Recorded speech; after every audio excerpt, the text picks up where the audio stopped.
What's rockin' and rollin', everybody? How's it going? My name is Roggen Boggin, and I am the coach of the Minnesota Spikings. Today, we're bringing you our Week 1 team builder for the ATBA against the Carolina Charizards, coached by Falafel the Waffle. Link to his channel will be in the description down below. He is a very knowledgeable VGC player, and I believe this is his first draft league he is participating in, so really excited to see how he does. I think he drafted a very cool team with a lot of prominent threats on them. So let's go ahead and take a look at what we are prepping against.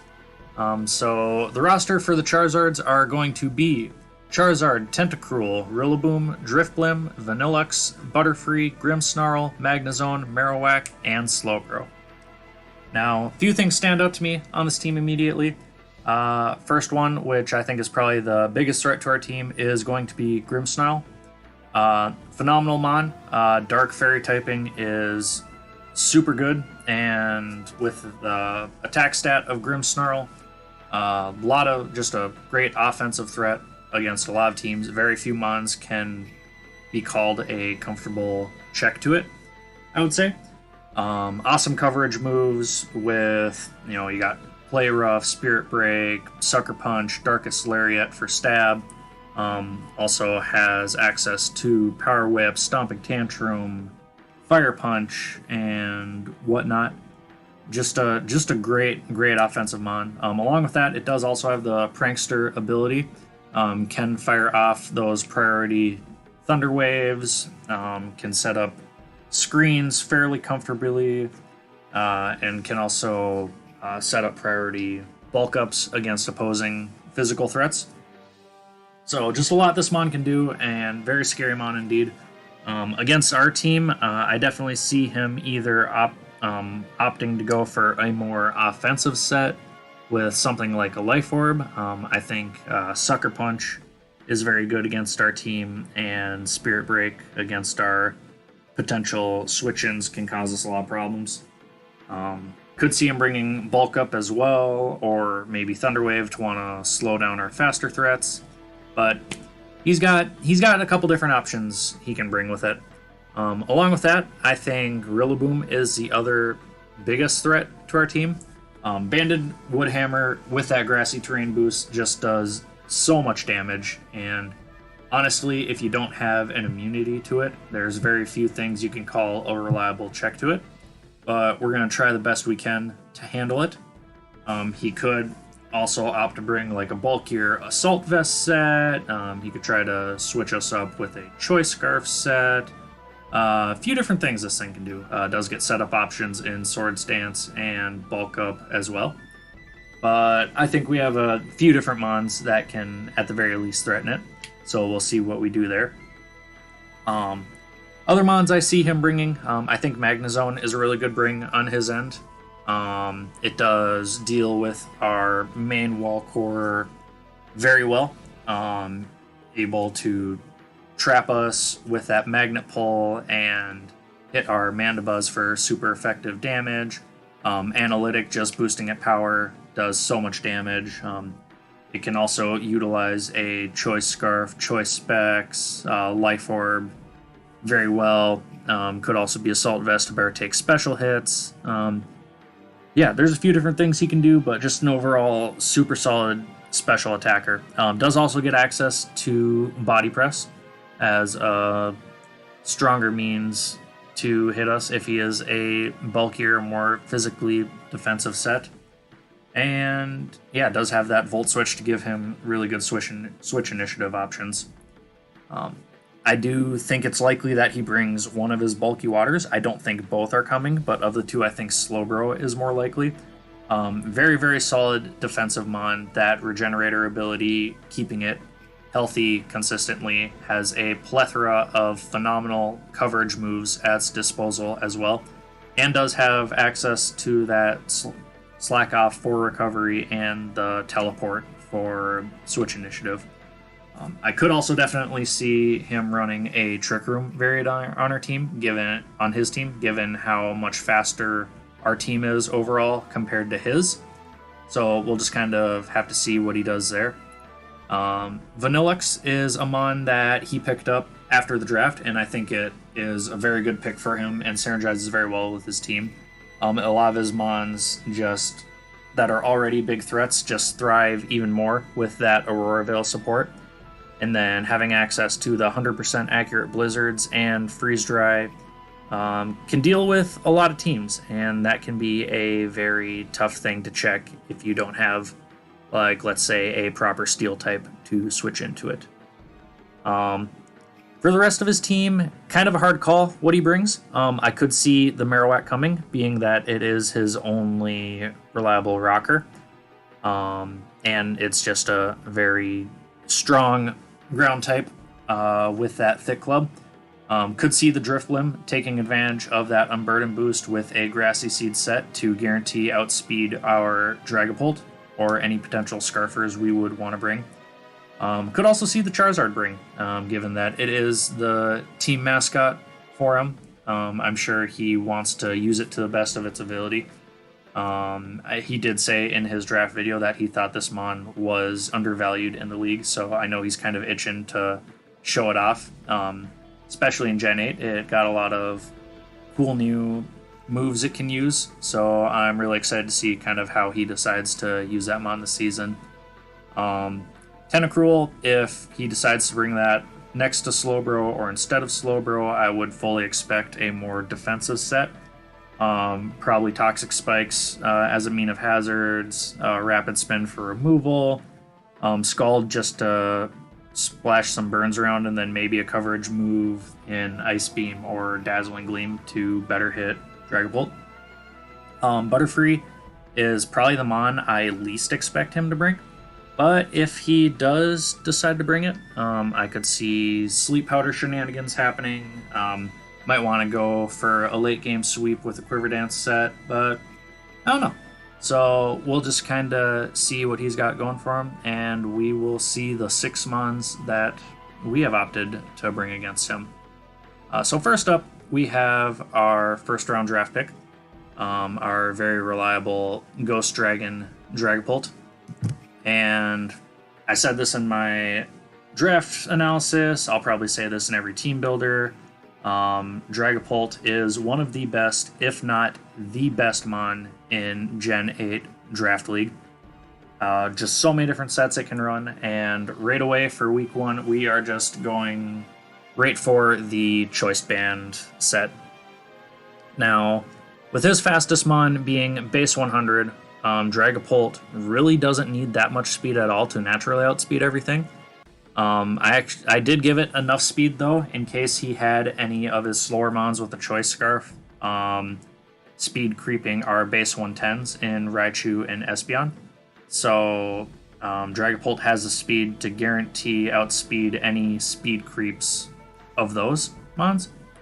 Infiltrator, in case he does decide to bring Screens on Grimmsnarl or the Veil with Vanillux, or if he decides to do any substitute shenanigans with Rillaboom, Grimmsnarl, even Magnezone or Slowbro, honestly.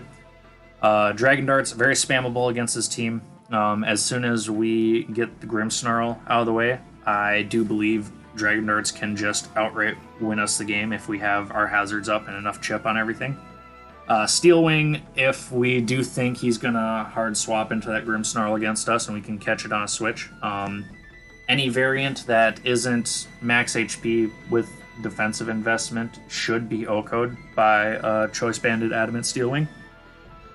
Sucker Punch is there just in case he does bring the Unburden Drifblim, or if he brings Tailwind on it as well.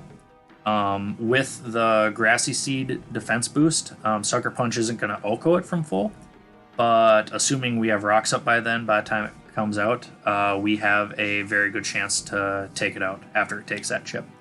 And then lastly, we have a U-turn. Probably the move I'm going to be clicking the most in this game with this mon. Just gives us really good switch initiatives, depending how he wants to try to play against Dragapult. If he does have dedicated defensive options to it or whatnot, it just gives us that really good fast switch initiative to bring in a better mon to handle whatever he decides to switch in. Next up, I noticed that Rillaboom is a huge threat, and even though it's not a guarantee check to it, it is probably the best option we have, and that is going to be Chicken Run the Mandibuzz. Mandibuzz here has the leftover set. I'm not too worried about hazards on his end, in all honesty. Like I said, he only has rocks with Marowak and toxic spikes with Tentacruel, with rocks being the only one that actually affects Mandibuzz. So I wanted to increase our longevity and better our ability to switch into Rillaboom with the leftovers. U-turn to further increase our switch initiative, this giving us more of a slower pivot option. Roost to keep us healthy. Defog to be able to get rid of hazards if he does bring them, but I would say more so this game as a reliable means to get rid of screens. And Toxic just kind of as a fourth move because Mandibuzz doesn't exactly have the best damage output. I originally had Brave Bird or Foul Play as an offensive option, as it did two-shot Rillaboom, but I really don't think he ever stays in with Rillaboom against Mandibuzz, and it doesn't really do that much damage against the rest of his team. So I figured might as well slap Toxic on there. The only things we can't poison are the Tentacruel and the Magnezone, but if I can get an early Toxic on the Slowbro or the Grimmsnarl right away and just put those things on a timer, that will just make life significantly easier for us and help our more offensive mons clean up later in the game. For a third mon, to kind of help with our wall core, there are certain mons that Mandibuzz doesn't exactly appreciate, and I feel like KLEFKIO here, Boss Baby, kind of helps with those mons a little better. With the Prankster ability, always good ability on it with its utility, and a mostly defensive set as well. We are rocking the Flash Cannon as a choice offensive move. I think it's the best move we have to hit Grimmsnarl, as this mon here is probably our best switch into it. If he is like a bulk up set or whatnot, then being able to hit on the special side, we should be able to two-shot it fairly comfortably. Thunderwave, we can throw that around and paralyze anything that isn't Magnezone or Grimmsnarl, as the Dark type is immune to our Prankster. Light Screen is there. I thought about running dual screens, but then in hindsight, I think Light Screen is just fine, because outside of Rillaboom, Grimmsnarl, and Marowak, all of his mons kind of prefer to be specially offensive. So I think just kind of having the light screen and making it harder for him to kill our offensive mons is just a really good option. And then spikes, if I can get these up early and kind of stack against him, I think it'll give him a very hard time to deal with. The only mons kind of not caring about are the flying types, but we are also bringing Stealth Rocks on a different mon as well. I was kind of going back between a few different items on this, but ultimately decided on the Shed Shell.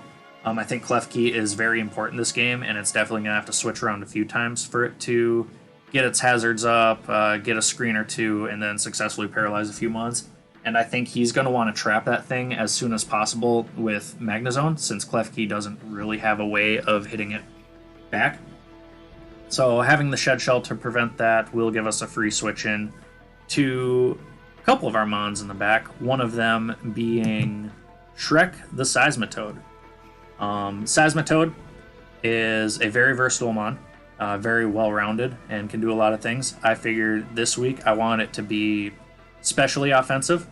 My goal with Seismitoad this game is to bluff the choice item against him, being Modest Expert Belt. If we can try to convince him early that we are a spec set, or if we can, with how much speed investment we have, outpace a lot of his teams and persuade him to think that we are a Choice Scarf variant. I think that can be for a really good lure option in the mid game.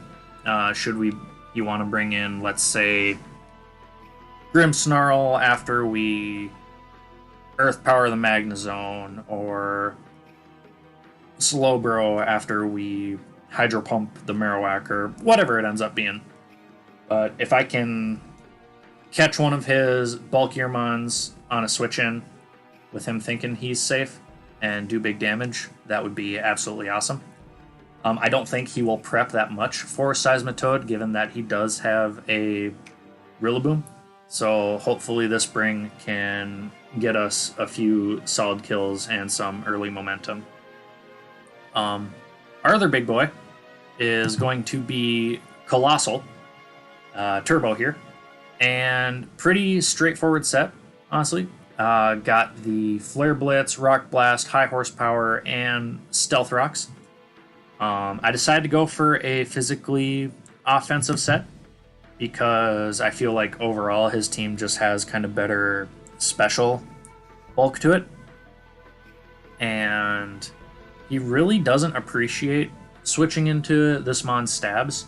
I think the only Mon that would reliably switch into it would be Tentacruel and Slowbro, and the Tentacruel we can catch with a high horsepower.